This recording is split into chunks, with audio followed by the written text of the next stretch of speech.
Question, Use the microphone, please, sir. question for both candidates.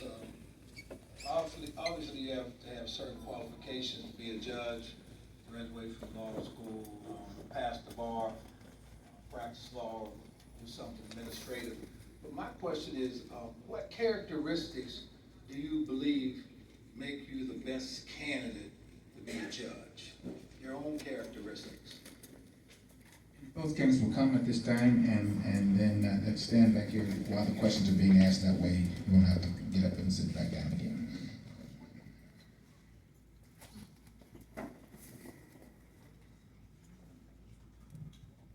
Okay. For me, I think one of the most important traits that a judge should possess in the city of Youngstown for the cases that come before us is compassion and understanding. I think it is vital to understand where these individuals who are coming before you came from. I believe that you have to have the ability, the experience, to take a holistic approach to those individuals coming before you. Because they're before you for a reason. It's not just the crime, it's what brought them there.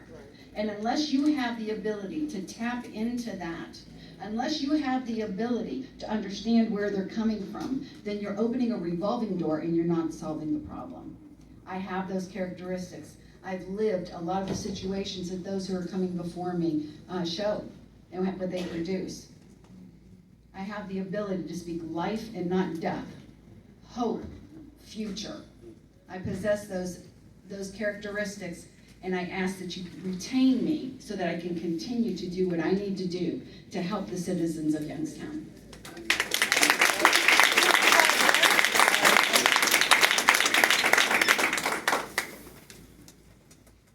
Well, I don't know how many of you know this, but today is the Jewish New Year, and so I belong to Jewish faith, and one of the principles that we study as part of celebrating this holiday, it's not quite like the traditional New Year's, is what's called Tikkun Olam, okay? What that means is repair the world, and we see it as part of our mission to make the world a better place than it was before we got here. And so I have a record of working throughout my career on projects that will benefit our community. I've served as an attorney for Northeast Ohio Legal Services, providing legal services to the poor and underprivileged. I've served as an attorney and board member for the Youngstown Area Community Action Council. I've served as a board member for the Mahoning Valley Homeless Coalition, as a member of the Community Leadership Coalition on Education, the Criminal Justice Task Force, and I'm currently participating in the Greater Youngstown Community Dialogue on Race. I've served as a volunteer at the Second Harvest Food Bank, the St. John's Soup Kitchen, and those are the types of things that I do in my private life that I've expressed also through my professional life, trying to make our community a better community.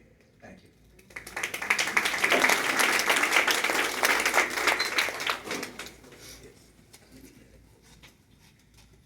Yes. Next Yes. question. This is for both of the judges. What programs do you plan to bring to the court? We're going to switch the order. Okay. My first priority would be to establish a housing docket at the Youngstown Municipal Court. In the past, there had been a separate housing docket, but I believe when they went down from 3 judges to 2 judges, they stopped that. And so the current practice, as I understand it, is that housing cases get mixed in with all the other cases, so they might be heard with traffic, with criminal, or other types of cases. And the problem with that is we have housing inspectors that would be the people necessary to testify in those types of cases. And without having a specialized housing docket, their time is not used efficiently. The time they spend waiting in court to testify is time that could be spent out inspecting the community to make our houses safer and our community better. So the housing docket would be my #1 priority. I also would, I've always been interested in technology and would be interested in having a computerization and electronic filing of pleadings. The Common Pleas Court has now started that process. I believe the municipal court should be the next in line, and we should be able to modernize our court to make it more efficient. Thank you.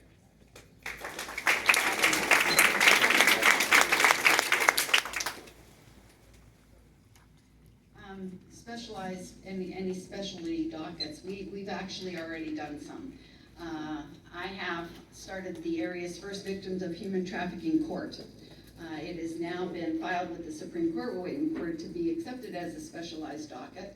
I have also enlarged the driving under suspension court. We are now taking that out to the community. Not only are we have the specialized docket inside to help people get valid, but we're taking it out into the community so that those in the community who have not been charged with a driving under suspension but have a suspended license can come in and get valid before they have to come see me. So we're doing that as well. And then the other thing that I have is a pilot program for the mental health court, as well as a Getting Ahead program which deals with generational poverty. But let me say this about the housing court. The housing court stopped because it wasn't working. The housing court stopped because it proved to be very expensive and were criminalizing those who couldn't afford to get their homes in order. So we do have some agencies now that we are utilizing to wrap around those who need the help to keep their homes in order.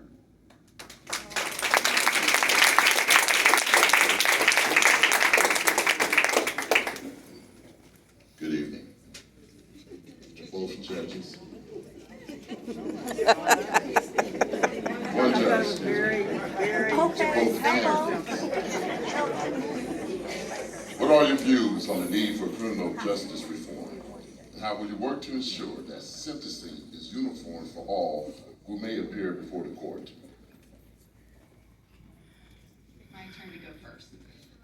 Yes, criminal justice reform. We are actually in the process of reforming now what we're doing in the court. The Supreme Court, the Supreme Court has been, we're in contact with them, and there's a big push now for bond reform because we are seeing that these bonds are acting in a punitive nature. So we have refined, and we are currently having discussions, Judge Baldwin and I, about how we can better serve the people with the bond issue. We're using more creative mechanisms as opposed to incarceration and high bonds. We're using pretrial services where individuals are going to come and they actually need help. Maybe it's substance abuse, maybe it's mental health, maybe it's other things. So we're able to get them out and have them with the probation. So yes, it is unfair, but we are addressing those, and the Supreme Court is actually making this push for reform. So we are actively involved in cases, and we're actively involved in discussions so that we can get this equal access of justice for all.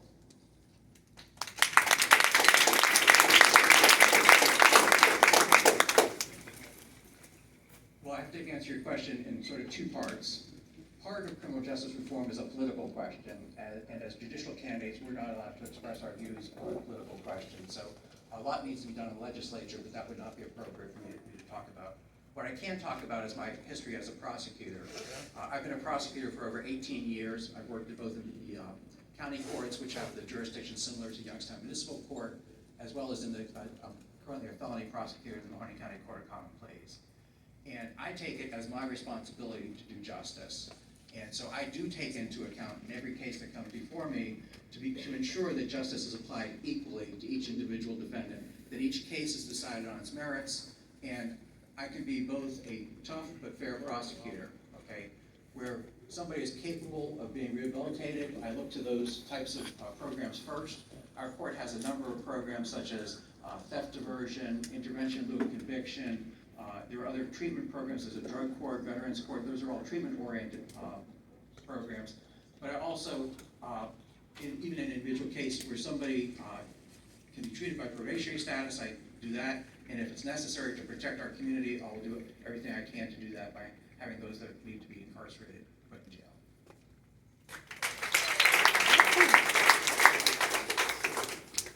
Is there any other questions? Okay. There's an opiate crisis in Mahoney County. As a judge and a sitting judge, have you considered, or do you have programs where you collaborate with the Youngstown school system to go in and talk about drugs and the effects of them and sentencing and crime and all that? Have you even started a program for that? Good question. Is that for both?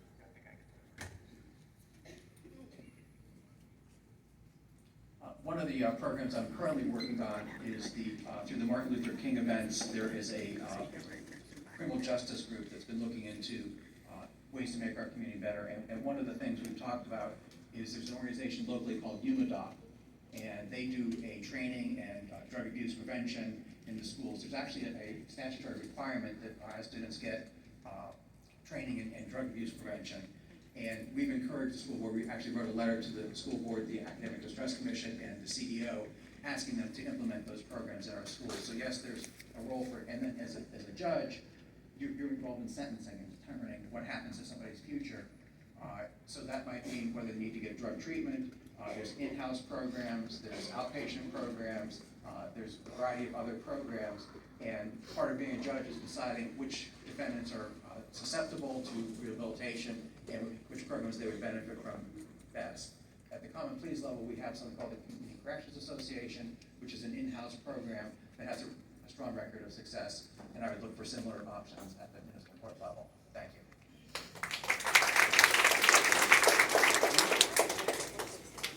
As a judge, it's one of our responsibilities to maintain public confidence. And as such, we do an awful lot of speaking and other engagements. So I have already gone to a lot of different organizations. I've visited several schools already and have spoken on not only the opiate, the drug situation, but human trafficking and other issues that could affect our youth. So we're proactive in that way. Do we have a program for it at this point? We do not. However, we do get speaking engagements all the time. Judge Baldwin is beginning a drug court. She has filed for that to be a specialized docket as well. So we do reach out to the community. If any of you know of any place that you want us to come speak, we are glad to do that, so feel free. We are all about reaching out to the community. As I said, the municipal court it's a different complexion right now. We are being very proactive. We are out in the community. We know that relationships and trust building is necessary in the city if we're going to make a difference, and that's what we're doing. So, thank you.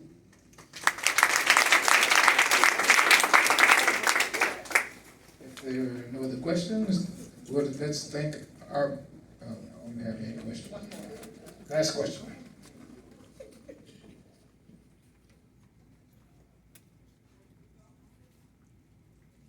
If you could ask that expeditiously.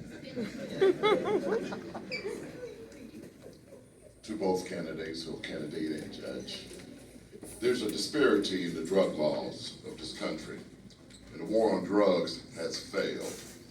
Do you feel that sentencing for crack versus cocaine should be equal, and marijuana sentencing should be reduced for various amounts, other than what they are right now?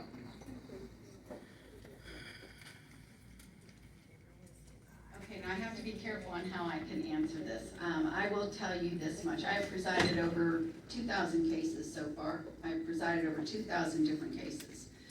And I am convinced of this one thing, that everybody who comes before my court, everybody who is in my court, everybody who is before my bench deserves the respect to find out if there is anything that the court can do to help deter or to help encourage or to give them the treatment they need to get them out of the drug epidemic or out of that system of addiction.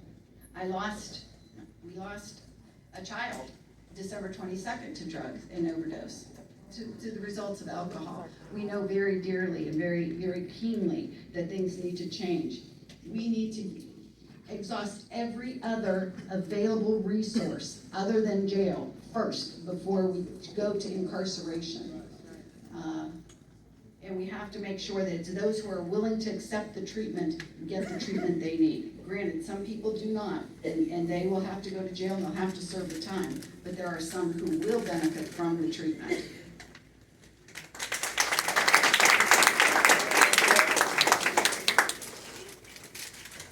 Again, I'm going to defer a little bit because some of the questions that you asked is a policy and legislative function in terms of what the laws are. But as judge, I'll have to enforce the laws as they're written. But I think in order to judge whether I'll be a fair judge, you should look at what I've done in the past. While I was serving as law director for the city of Youngstown, the city adopted fair employment practices, including prohibiting discrimination based on sexual orientation or gender identity. We voted to ban the box, which is a program that allowed those criminal records to be fairly considered for employment. The city aggressively recruited minority employees for the police and fire departments, and including hiring goals for city residents and minorities in our contracts for economic development projects. I personally provided training to every police officer in the city on the constitutional use of force to try to avoid the types of problems we've seen in other cities, while still allowing our police to protect themselves and the public. So I think you have an idea of the type of judge I'll be. I'll treat every person with respect, every judge, every witness, every defendant, every witness, anybody that comes before the court will be treated respectfully and with honor, and I will do justice in Youngstown. Thank you.